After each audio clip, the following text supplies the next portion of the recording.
बहुत प्रॉब्लम, जैसे मेरे पापा का जॉब नहीं है, मम्मा काम करती थी लेकिन अभी उनका भी जॉब नहीं है, खाना वाना वो सब तो प्रॉब्लम होता ही रहता है। अच्छा, यहाँ पे जैसे एजुकेशन है या जॉब को लेकर कुछ मिल रहा है आपको, कुछ सुविधा? नहीं, यहाँ पे ना कोई हेल्प करता है ना कुछ। यहाँ पे बहुत प्रॉब्लम है, जैसे हमें मतलब ठीक से एजुकेशन नहीं मिल रही। When we were living Afghanistan, we were here with a lot of imaginations that we will study here, we will live a better life, but in here there is nothing happening properly. मतलब कोई future certain नहीं है? No, nothing. अगर India government ये policy निकालते कि foreigner यहाँ से चले जाए, जब हमें अफगानिस्तान से हिंदुस्तान आए थे तो ये सोच के नहीं आए थे कि हिंदुस्तान के साथ जो हमारा कॉन्ट्रैक्ट है, जो महाजरीन का कॉन्ट्रैक्ट है, वो 16 महीने का है। यूनिसार ने हिंदुस्तान को बोले कि 16 महीने में जितने भी महाजर आएंगे हम इनको इंडियन सिटीजनशिप नहीं देंगे, ये 16 महीने में अब अपना इस महाजरीन को यहाँ से निकाल के इंडिया खाली करोगे। मगर जैसे 16 महीने का जिनके साथ हमारा एग्रीमेंट है, वो 16 महीने 31 साल में कैसे गुजर गया? भाई जब मेरे को 16 महीने इंडियन गवर्नमेंट ने इंडिया में रहने का परमिशन पहले से ही दे रखा है कि अफगान महाजरीन जाए और कहेगा तो मुझे पता नहीं, मैं अपना बताऊंगा। अफगान महाजरीन जो है वो 16 महीने हिंदुस्तान में रहेंगे, उसके बाद जो हिंदुस्तान से उसको तीसरी कंट्री में निकाल देंगे। मगर 6 साल के बाद एक आदमी जब अफगानिस्तान में अपना ज़मीन जायदाद मकान सब कुछ वो बेच के यहाँ रह रहे 5-6 साल, तो वो अपना सब कुछ खा रहे। इंडियन गवर्नमेंट सिटीजनशिप नहीं दे रहे, अगर दे रहे तो दे दो मेरे को, मैं 31 साल से यहाँ रह रहा हूँ, क्यों नहीं दे रहा हूँ मेरे को? मैं ना यहाँ कोई कारोबार कर सकता हूँ, ना यहाँ पे मैं अपने एक मोबाइल सिम कार्ड नहीं खरीद सकता, एक मोटरसाइकिल नहीं खरीद सकता, एक कार नहीं खरीद सकता, एक घर नहीं खरीद सकता, क्योंकि इंडियन पॉलिसी के अंदर ये नहीं है कि कोई भी परदेसी कोई भी महाजर यहाँ कोई चीज़ अपनी चीज़ से खरीद ले। ये हमें इंडिया गवर्नमेंट इजाज़त नहीं दे रहे। अगर हम मोटरसाइकिल लेने जा रहे हैं तो वो कह रहे हैं अपने ID प्रूफ लाओ, बिना ID प्रूफ का तो कुछ मिलेगा नहीं। यहाँ तक कि हमारे को बहुत ज़्यादा यहाँ मुश्किलात हो रही है सामने। भारत इसलिए हमने भारत को चुना कि ये भारत जो है बहुत शांत देश है, यहाँ पे हर आदमी के साथ उठना बैठना ये बहुत शांति, एक तरह से हमें यहाँ पे बहुत सुकून है। बाकी जो देशों का नाम ले लिया आपने, बाकी देशों के आलम तो पूरा दुनिया जानते हैं कि उस देशों का हालात क्या है। अगर देखा जाए, अगर मैं यहाँ पे बिल्कुल एक चीज़ से हट के बात करूं, सेफ्टी वाली बात करूं, तो जितने भी हम यहाँ पे मुसलमानों में जो वर्ल्ड में जो इज्जत और आबरू जो ख़त्म हो गई वो पाकिस्तान के देन है, जो उसने हमें एक आतंकवादी का नाम पाकिस्तान ने दिया, टेररिस्ट का नाम पाकिस्तान ने दिया, अलकायदा का नाम पाकिस्तान ने दिया। पाकिस्तान की हम कितनी तारीफ़ करें, किसी तारीफ़ के लायक नहीं सिवा हमारे अफगानियों को तुकने के लायक।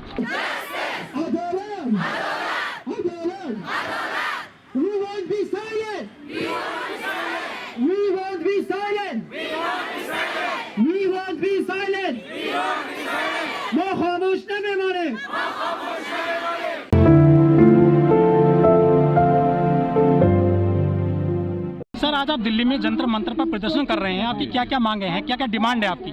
हमारा डिमांड ये है कि हमें जैसे सपोज करो कि 31 साल से मैं खुद रह रहा हूँ हिंदुस्तान में, तो 31 साल से इन्होंने हमारा कोई भी देखभाल नहीं करा। हमारा जो यूनिसार ऑफिस है वो किसी भी सूरत पे 31 सालों में हमसे उसने किसी बारे में नहीं पूछा कि आप लोग भूखे हो, आप लोगों को कोई प्रॉब्लम है, आप लोगों का कोई घर का किराया है, आप लोगों का कोई स्कूल का बच्चों का एजुकेशन का फीस है। तो ऐसे हमारे यूनिसार वालों ने हमारे साथ कोई भी साथ नहीं दिया।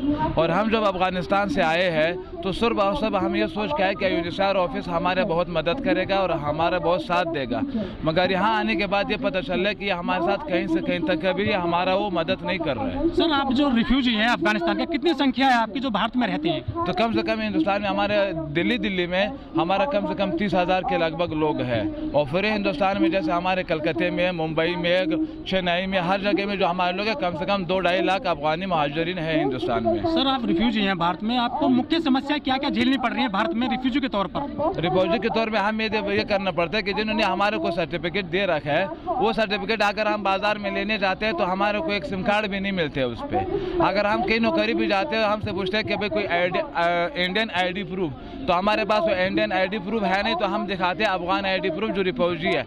तो उस कार्ड को जब हम दिखाते हैं तो ये कहते हैं कि आप लोग अफगानी हो, ये हिंदुस्तान में नहीं चलेगा, तो इसलिए वो हमें कैंसिल कर लेते हैं। हमारे जवान पढ़े लिखे भी है, समझदार भी है, हमारे जवान हर तरह की नौकरी करने को तैयार है, मगर इंडिया गवर्नमेंट भी साथ देने को तैयार है। मगर हम क्या करें, हमारी मजबूरी है कि हमारे पास कोई इंडियन नेशनलिटी ID प्रूफ नहीं है, और जो ID प्रूफ है वो बिल्कुल भी चलने को तैयार है, कोई मानता नहीं है। जो हेल्थ है, हॉस्पिटलिटी है, एजुकेशन है, स्कूल कॉलेज में एडमिशन मिलता है आपको?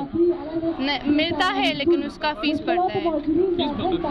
उसका फीस ज़्यादा है तो हम पे नहीं कर पाते, इसीलिए हमारा एजुकेशन भी हम ठीक से नहीं ले पा रहे। जो आइडेंटिटी कार्ड है, जो आइडेंटिटी कैसे क्या दिखाते हैं आप उनको? आईडी ही नहीं है हमारे पास। हमें हर बार हम जाते हैं उनको हमको हमेशा रिजेक्ट करते हैं, बोलते हैं नहीं आप लोगों का केस प्रॉपर नहीं है। बाजार में या शहर में कोई और क्या दिक्कत झेलनी पड़ती है आपको? A lot of problems like and here we are not the only one. It's been 8 years that I'm living in India. We are not the only one. There are more than 1,000 of people that have a lot of problems like same situation. They have jobless, their children can't study, they can't get proper water, food, electricity, nothing. अच्छा, आपको rent वगैरह मिल जाता है? आपको rent पे मकान, घर, दुकान? बहुत ही मुश्किल से, मतलब हमारे यहाँ पे कोई हेल्प करने वाला नहीं है। वो भी अगर कोई हेल्प अफगानिस्तान में आए उतना भी नहीं है। हम रेंट भी अच्छे से नहीं जो चाइल्ड एजुकेशन है वो मिल पा रही है आपको? उतना नहीं, मतलब नॉर्मल है। अच्छा, तो जो लैंग्वेज की जो एजुकेशन है वो नहीं मिल पा रही होगी आपको? ना, बोलते हैं कि आप लोगों के पास आईडी नहीं है और फीस हमें चाहिए। हर बार हम जाते बोलते हैं नहीं फीस के बिना हम आपको नहीं पढ़ा सकते। इंडियन गवर्नमेंट से आपकी क्या डिमांड है? यही है कि हमें मतलब यहाँ से मतलब थर्ड कंट्री में भेजे या फिर हम यहाँ पे मतलब सेफ फील करते हैं। अफगानिस्तान में जैसे टेररिस्ट वगैरह हम लोग कुछ भी नहीं कर पाते। अगर यहाँ पर है हम तो मुझे सिटीजनशिप चाहिए यहाँ पर रहकर। यहाँ पे हम तो सेफ है लेकिन हमें थर्ड कंट्री में भेजना चाहिए उनको, क्योंकि हम एजुकेशन भी नहीं पा रहे कुछ भी। अच्छा, और पड़ोसी देश है जैसे बांग्लादेश है, श्रीलंका है या पाकिस्तान है, आपने भारत को क्यों चुना? क्योंकि यहाँ हम सेफ फील कर पाते हैं। लेकिन फ्यूचर तो नहीं है ना? नहीं, फ्यूचर नहीं है, इसीलिए तो ये प्रॉब्लम। हम बहुत इमेजिनेशन के साथ आए थे कि यहाँ पे हम पढ़ाई करेंगे, एजुकेशन मतलब बेटर लाइफ, कुछ भी नहीं हो रहा। देखो, CNRC के हमारा से कोई लेना देना तो है नहीं, हम तो फॉरनर है। ये तो इंडियन गवर्नमेंट का पॉलिसी है कि वो अपने देश में क्या लाते हैं क्या नहीं लाते हैं, तो इसके बारे में हम कुछ नहीं कर सकते, क्योंकि इंडियन गवर्नमेंट जो है हमारे साथ हर तरह से खड़ा है। भाई इतने सालों से हम हिंदुस्तान में रह रहे हैं, हमारे बहुत से लोग हैं जो इन रिफ्यूजी वालों ने ब्लैक लिस्ट में डाल रखे हैं कि वो अफगानिस्तान में वापसी जाए, मगर वो लोग बहुत ज़्यादा मुश्किल बुरे हालात में है कि वो अफगानिस्तान में नहीं जा सकते।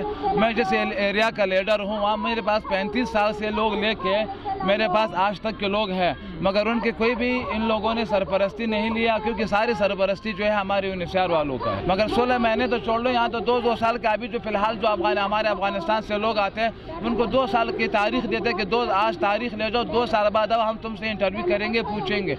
मगर ये 2 साल के बाद जब वो एक आदमी 2 साल एक तारीख कह ले रहेगा, जैसे हिंदुस्तान के कोर्ट की तारीख होती है, ऐसे ही हमें तारीख पे तारीख दे रहे हैं। इस तारीखों में ये लगा लेते हैं हमारे ऊपर 4 साल 5 साल 6 साल हमारे ऊपर गुजार देते हैं। जितने भी हमारे महाजरीन हैं, जितने भी हमारे जवान लड़के हैं लड़की है, उन सब पढ़े लिखे भी है, समझदार भी है, एजुकेट है उनके अंदर, मगर ये है कि ये लोग किसी तरह से हमारे मदद नहीं कर रहे, तो हम लोग इसलिए पीछे रह रहे हैं। क्यों? अगर ये हमारे साथ दे दे तो हमारे घरों में जो आप चाहते हैं कि गवर्नमेंट को जल्दी फैसला ले? बिल्कुल जल्दी फैसला ले, क्योंकि लॉकडाउन हो गया। लॉकडाउन में लोगों के घरों में जो लोग महाजर यहाँ रह रहे हैं उनके पास पैसा नहीं है रोटी खाने का, उनके पास घर किराए के लिए पैसे नहीं है, तो लोगों का बहुत बुरा हाल हो रहा है। अभी भी यकीन करो कि मैंने पिछले हफ्ते से अब तक अब वज़ीराबाद दिल्ली 84 में रहता हूँ, तो वहाँ पे जब मैं था तो अभी पिछले हफ्ते से लेकर आज कल तक मैंने 3 आदमियों के लिए वहाँ से जो हमारे अफगानी लोग हैं मैंने सबसे चंदा करा है। उनके घर में यहाँ तक कि राशन तक नहीं था, जो मैंने चंदा करा है 4000 रुपये एक के लिए कटे हुए, 3000 रुपये एक के लिए कटे हुए,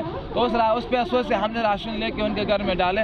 ये चीज़ जो है रोज़ बरोज़ बढ़ रहे हैं, घट नहीं रहे। मुख्य समस्या हमें बहुत ज़्यादा झेलनी पड़ रही है, क्योंकि तो हमारे घर में राशन नहीं था। जो लड़के रोज़मर्रा कमा रहे थे वो खा रहे थे। जो हमारे 3-4 महीने जो लॉकडाउन में गुजर गया वो हमारे लिए बहुत मुश्किल हालात में गुजरा। आप यकीन करो कि हमने ऐसा कोई आदमी नहीं था जिससे हमें ये उम्मीद थी कि ये हमारा मदद कर सकते हैं। हम उसके घर में गए, उससे हमने चंदा लिया और अपने लोगों के घरों में हमने राशन भरे। सर, जैसे कि US में जो है प्रेसिडेंट बदल गए, जो बाइडेन को यहाँ पे सत्ता मिल गई है, कुछ लग रहा है कि आपको कुछ भला हो जाएगा? तो देखो, ये तो उनकी पॉलिसी है कि वो क्या हमारे साथ वो आजकल पॉलिसी क्या है, जो राजनीति है, टोटल दुनिया जो है राजनीति में चल रही है। ये सामने टीवी पे सामने बैठ के कुछ बोलते हैं और ये फिर कुछ करते नहीं। बोलते तो बहुत कुछ है, अगर उसके 1% भी करे तो जितने भी देशों में जैसे हिंदुस्तान है, अमेरिका है, कोई भी कंट्री ले लो, हमारे जो राजनीति के जो बड़े सरगना लोग हैं, जो रहबर है, वो अगर हमारे 1% भी हम जनता की मदद करें तो जनता का यह हाल नहीं होगा जो आज हम जैसे परदेशी लोग भी सड़कों पर है। सर, रोहिंग्या जो है शरणार्थी हमारे देश में, उनको बड़ी दिक्कतें आ रही हैं, क्या लगता है आपको कुछ यहाँ पे सुविधा मिलेंगी? तो सुविधा अगर ये इंतजार नहीं कर सकते तो इंडिया गवर्नमेंट को बोलते, फिर हम इंडियन गवर्नमेंट से बोलेंगे कि भाई हमें कुछ सुविधा दो, क्योंकि जो हमारा ऑफिस है इससे हमें ज़्यादा इंडिया गवर्नमेंट पे भरोसा है। अगर हमें इंडिया गवर्नमेंट के किसी भी ऑफिस में जाए तो इंडिया गवर्नमेंट हमारी मदद कर सकते हैं। अब जो इंडिया गवर्नमेंट हमारी मदद नहीं कर रहे हैं तो इसलिए नहीं कर रहे कि भाई हमारे एक ऑफिस है, वहाँ पर हम रिपोर्ट है, उन्हीं के ऊपर है। वो लोग ना हमारी मदद कर रहे हैं, ना इंडिया गवर्नमेंट को छोड़ रहे हैं।